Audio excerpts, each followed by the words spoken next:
What are the basic needs of life? रोटी, कपड़ा और मकान। कभी आप लोगों ने सोचा है कि आप लोग कितने दिन बगैर रोटी खाए जिंदा रह सकते हैं? Only 3 weeks.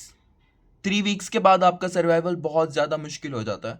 हमारे तो बड़े भी कहते हैं, बेटा रोटी से क्या लड़ाई, रोटी से क्या दुश्मनी। आई तो लव रोटी। रोटी मीन खाना पीना। आई तो love, I am the biggest जब आप लोग घर छोड़ के हॉस्टल्स की तरफ रवाना हो रहे होते for the very first time, आप लोगों के बड़े चैलेंजेस में, मेजर चैलेंजेस में one of the most major challenge खाना पीना भी होता है। तो आप लोग यही सोचते हो कि कहाँ से खाएंगे, कैसे खाएंगे, मैस का रखेंगे या खुद बनाएंगे। One of the biggest challenge and one of the tough one, जिसको सोचने में समझने में बहुत ज़्यादा मुश्किल होती है।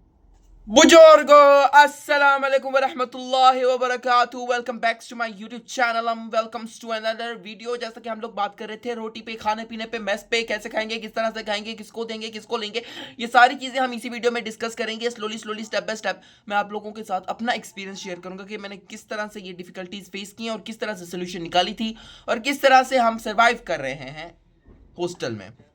तो let's start from the very beginning. जब हम घर से रवाना होते हैं हॉस्टल की तरफ और ये सोच रहे होते हैं कि हॉस्टल कौन सा लेंगे, किधर लेंगे, कहाँ का मेस होगा, किस तरह से होगा, बाहर से खाएंगे या मेस का खाएंगे, एवरीथिंग ओवर थिंकिंग कर रहे होते हैं और दिमाग में इतनी इतनी इतनी बातें घूम रही होती हैं, बहुत सारी बातें घूम रही होती है। मेरे पास एक छोटा सा एक्सपीरियंस है, मैं आप लोगों के साथ शेयर कर दूं। जब मैं मुल्तान में रह रहा था फॉर द 3 मंथ्स, मैं रह रहा था वहाँ पे for the MDCAT preparation. तो वहाँ पे जो हॉस्टल में मैं रह रहा था, वहाँ का जो खाना हुआ करता था, मैं बोलना नहीं चाहता मगर दा वर्स, वो किस तरह से उस खाने को बनाते थे आप लोग को मैं एक एग्जांपल देता हूँ।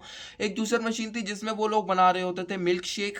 फिर उसी जूसर मशीन में ये वो जो पालक होती है उसको ग्राइंड कर रहे होते थे, दाल को ग्राइंड कर रहे होते थे उसी एक जूसर मशीन में। तो this is was the example, this was the minor example. और वो क्या क्या करते थे किचन में, उनका किचन भी बहुत गंदा हुआ करता था, मगर वहां से जो खाना बन के आता था हम लोग वही खाना खाते थे और बहुत मुश्किल से सर्वाइव करते। तो इसका नतीजा एट द एंड यही हुआ। 4 महीने के बाद आई हैड एन अल्सर।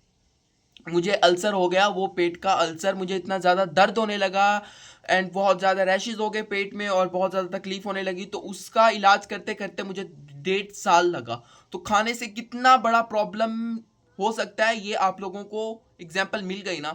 ये तो बहुत छोटी एग्जाम्पल है, बहुत सारे लोगों को बहुत कुछ हो जाता है, बहुत बवासीर हो सकता है, पाइल्स हो सकती है, की चीज़ होती है, मगर बहुत सारी तकलीफ हो सकती है। किसी को पेट का मसला बन सकता है, किसी को मैदे का मसला बन सकता है, किसी को मतलब स्मॉल इंटेस्टाइन, लार्ज इंटेस्टाइन जो नीचे अब्डोमेन है उसका बहुत ज़्यादा पेन हो सकता है, बहुत ज़्यादा मसले मसाइल बन सकते हैं।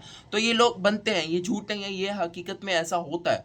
तो उस हॉस्टल के एक्सपीरियंस के बाद when I decided to move to Lahore for further studies, तो मेरा सबसे बड़ा कंसर्न यही था कि मैं खाना पीना बहुत मेरा अच्छा होना चाहिए। मैं किसी किस्म का कोई गंदा और ख़राब किया हुआ खाना बिल्कुल नहीं खा सकता। तो सबसे पहले जब मैं यहाँ पर आया, एट दैट टाइम मेरे अब्बू मेरे साथ आए थे और हम लोग इंटी टेस्ट के लिए आए थे। तो उस वक्त मेरे अब्बू ने ये डिसाइड किया था कि हम लोग हॉस्टल भी देख लेंगे, मेस भी देख लेंगे, तो हम डिसाइड कर लेंगे कि कौन सा कहाँ से किधर से हर चीज़ देखनी है, तो डिसाइड कर लेंगे। तो इंटी टेस्ट देने के बाद हम लोग निकले हॉस्टल्स की विजिट करने के लिए, देखने के लिए कि कौन सा हॉस्टल किस तरह का है, मेस किस तरह का है।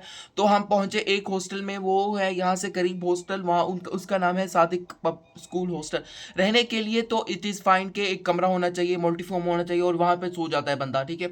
उसके अलावा सबसे बड़ा इंपॉर्टेंट चीज़ जो है ना वो मेस का होता है। खाना पीना इज़ मोस्ट इंपॉर्टेंट थिंग, कि हम लोग क्या चीज़ खा रहे हैं और किस तरह से खा रहे हैं, वो चीज़ गंदी तो नहीं है। तो वो उनका जो खाना है ना, उनका किचन भी एट सेम सेम जिस तरह मुल्तान का किचन था बिल्कुल उसी तरह का था। तो मैंने एक अंदाज़ा लगा लिया था कि इनका भी खाना एकदम से फ्लॉप जाने वाला है। तो प्लीज़ या खुदाया मुझे इनके हॉस्टल में नहीं रुकना। तो वहाँ से मैं भागा, वहाँ से फिर वहाँ से भागते हुए मैं एक और हॉस्टल में पहुँचा। वो हॉस्टल का मसला ये था, वहाँ फिर एक और मसला आया था, रहने का मकान।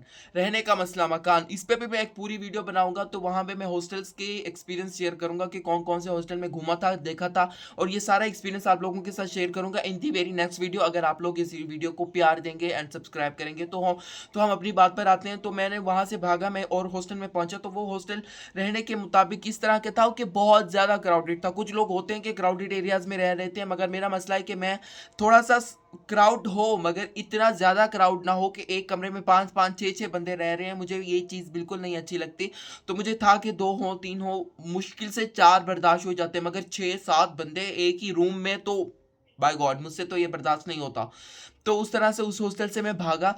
तो एक और हॉस्टल में पहुंचा, वो था यूनिवर्सिटी का हॉस्टल। तो यूनिवर्सिटी का हॉस्टल के और मसले बहुत ज़्यादा होते हैं, जो कि मैं नेक्स्ट वीडियो मकान की वीडियोस में मैं बताऊंगा अलग। अभी हम रोटी के बारे में बात करते हैं। तो वहाँ का जो खाना था वो 3 टाइम का खाना था, और उनका मेन्यू था हर हफ्ते चेंज होने वाला मेन्यू था। तो वो बहुत ज़्यादा मुझे अच्छा लग रहा था। तो हमने वहाँ बैठ के खाना भी खाया था और किचन भी विजिट किया था, तो मुझे सही लगा था। मगर और जो रिस्ट्रिक्शंस थी जो उसने मुझे उस हॉस्टल से भगाने पे मजबूर कर दिया, वो मैं आपको इन दी नेक्स्ट वीडियो में बताऊंगा। तो इसके अलावा अब मैं आपको बताता हूँ कि मैं किस तरह से क्या खा रहा हूँ, क्यों खा रहा हूँ। मैं जिस हॉस्टल में रह रहा हूँ ना, तो ये मैस के लगा कर देते हैं। वो करीब होटल है, तो वहाँ पे वो लोग ये लोग मैस लगा कर देते हैं। तो उनका जो मैस है, उनकी जो मैस खाना अच्छा है, इस तरह से कि जो खाना खाया जाता है तो उसमें ज़्यादा इस तरह से नहीं कह सकता कि मैं उसको 10/10 दूंगा। तो उसको हम रेट कर देते हैं, तो मैं उसको 6.57 तक दूंगा। इस तरह से वो खाना बर्दाश्त के काबिल है। तो उनका टाइमिंग जो है ना, टाइमिंग का बहुत ज़्यादा मसला है। ये है कि मैं उठता हूँ, मेरी 8 बजे क्लास होती है, तो मैं 8 बजे सुबह सुबह उठ के कुछ खा नहीं सकता। मेरा यही मसला होता है कि मैं नाश्ता कर नहीं सकता। 7 बजे उठता है बंदा, जल्दी जल्दी से रेडी होकर पहुँचने की कोशिश करता है, जल्दी से खा पी नहीं सकता। तो इस तरह से मैं नहीं खाता, तो नाश्ता मेरा इस तरह से रह जाता था। और रात की रोटी में लिटरली ना, मैं क्योंकि ना 8 बजे नहीं खाता, तो मैं 12 बजे, 2 बजे, 4 बजे, 5 बजे तक मेरी क्लासेज एंड होती हैं, तो मैं 5 बजे खा लेता हूँ। तो इस तरह से मुझे बहुत ज़्यादा भूख लग रही होती है 4 बजे, 5 बजे, तो दब खाने से फिर मैं रात के एंड में जाके 11, 12, 1 बजे तक शायद मैं खा लूँ तो खा लूँ। तो इनका ये जो है ना, वो 9 बजे तक ख़त्म हो जाता है। तो 5 बजे तो मैं खा कर आया होता हूँ और मेरा पेट फुल होता है, तो मैं 9 बजे तो डायरेक्टली आकर नहीं खा सकता। तो इस तरह से वो फिर मेरा रात को भी रह जाता। तो इस तरह से वो मेरा मैस की टाइमिंग सेट नहीं हो सकी। तो इस तरह से वो मैस हमने एंड कर दिया। इसके अलावा अब मैं कहाँ से खा रहा हूँ और क्या खा रहा हूँ, तो यहाँ पे करीब एक होटल है, उसका नाम क्वेटा होटल है। तो वहाँ का जो खाना है, मैं उसको अगर रेट करूँ तो 7.58 तक रेट करूँगा। उनका मसला ये है कि उनकी ना जो डिशेज़ है ना, वो 10 हैं और वो सेम ही रहती हैं।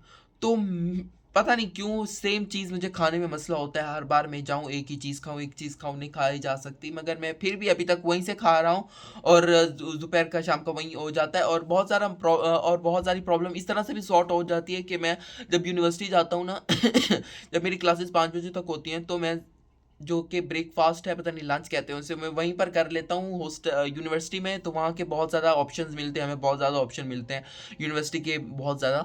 तो उस पर भी मैं एक वीडियो बनाऊंगा, आप लोगों को दिखाऊंगा कि मेरी यूनिवर्सिटी में जो फूड कोर्ट है वो किस तरह का है, वो कैसा है। वो मैं सारी चीज़ें एक वीडियो में डिटेल से शेयर करूंगा। अगर आप लोगों को ये वीडियोस पसंद आती हैं, अगर आप लोग शेयर करते हैं, लाइक करते हैं, तो अभी मैं वहाँ से खाता हूँ। और एक और बात बता दूँ, जहाँ से आजकल मैं बहुत ज़्यादा खा रहा हूँ, वो हॉस्पिटल का खाना है। हॉस्पिटल में एक कैफेटेरिया है, वो सेम टू सेम था यूनिवर्सिटी का जैसा जो कैफेटेरिया है वो उसी तरह से है। तो मैं वहाँ का खाना बहुत ज़्यादा ऐसे समझ लें कि हाइजीन के लिहाज से अगर देख लें, तो हम उसको 8 तक रेट कर लेते हैं। मगर खाना बहुत अच्छा है उनका वहाँ से। और क्वेटा होटल से खा रहा हूँ। एक और बात यह है कि मैं और कहाँ से खाता हूँ, मैं और खा लेता हूँ। मैं मेरे साथ जो मेरा रूममेट है, वो उनके जो दोस्त आते हैं वो उनको लेकर जाते हैं। यहाँ से करीब एक और होटल पड़ता है, वहाँ तो बहुत ज़्यादा मल्टीपल ऑप्शन है। वो तो होटल भी बहुत ज़्यादा अच्छा है। वो नेम है होटल का, क्यों बताऊँ, नाम नहीं बताऊंगा, मगर वहाँ यहाँ से करीब है। और ऐसा करीब करीब आप लोगों को ना, जब आप हॉस्टल लेते हैं तो करीब करीब बहुत सारे होटल्स मिल जाते हैं ऑप्शंस के। हर होटल का ट्राई कर कर देखते हो, तो एट द एंड आप इस नतीजे पे पहुंच जाते हो कि आप कौन से होटल से किस तरह से खाओगे। अगर आप यूनिवर्सिटी के हॉस्टल में रह रहे हो, तो आपका तो प्रॉब्लम सॉर्ट है कि आप लोगों को खाना टाइम मिल जाएगा, ऑन द टाइम मिल जाता है। मगर आप लोग जब प्राइवेट हॉस्टल्स में रह रहे होते हो, खुद का हॉस्टल लेके रह रहे हो, तो आपको खाने का खुद करना पड़ता है। तो इस तरह से थोड़ा बहुत देखने में प्रॉब्लम्स होती हैं। मगर बहुत सारे बच्चे ऐसे भी करते हैं कि फूड पांडा कर लेते हैं। फूड पांडा के अलावा वो लोग कहीं पर दूर चले जाते हैं। तो जिनके पास पैसे होते हैं वो तो दूर दूर जा सकते हैं, मगर एज यूजुअल रेगुलर रूटीन अगर खाने की रखी जाए, तो एक जगह से रखी जाए तो बेहतर है। 2 जगह से रखी, मगर जो करीब हो जगह आप वहाँ से रख लें तो ठीक है। मगर हर बार आप इससे दूर तो नहीं जा सकते कि मैं यहाँ से वो 12 किलोमीटर 13 किलोमीटर दूर किसी होटल में जा रहा हूँ और वहाँ बैठ के लेविश खाना खा रहा हूँ। तो इस तरह से हर कोई नहीं कर सकता। तो इस तरह से मैंने आप लोगों को साथ साथ क्या शेयर किया है, मैंने आप लोगों के साथ मैं प्रॉब्लम्स बताई हैं, उसके अलावा मैं किस तरह से मेरा क्या एक्सपीरियंस था और किस तरह से अभी मैं सर्वाइव कर रहा हूँ, खाना किस तरह से खाता हूँ, कौन सा मेस मैंने रखा हुआ है, ये सारी डिटेल्स मैंने आप लोगों के साथ शेयर कर दिया। And the next very video में आप लोगों को बताऊंगा कि मकान की क्या प्रॉब्लम्स होती हैं, हॉस्टल लेने की क्या प्रॉब्लम्स होती हैं, हॉस्टल में रहने की क्या प्रॉब्लम्स होती हैं। हॉस्टल से रिलेटेड बहुत ज़्यादा बातें अगर करते जाएँ तो बंदा 50 घंटे बात कर सकता है उस चीज़ पे, मगर मैं आप लोगों के साथ ऑन द मेन पॉइंट्स के बारे में बताऊंगा, वो हॉस्टल के रिलेटेड ही होंगी और वो ऑन द नेक्स्ट वीडियो में बताऊंगा। उसके अलावा हम कपड़ों पे बात कर लेंगे, उसके अलावा मैं हॉस्टल का टूर दे सकता हूँ आप लोगों को, यूनिवर्सिटी का टूर दे सकता हूँ, बहुत सारी वीडियोस मैं आप लोगों के साथ शेयर कर सकता हूँ on the basis only when आप लोग सब्सक्राइब करोगे and hit the bell icon करोगे और कमेंट सेक्शन में मुझे बताओगे कि आप लोगों को क्या क्या चीज़ देखनी है, क्या चीज़ नहीं देखनी। Hit the bell icon. Bye bye, Tata.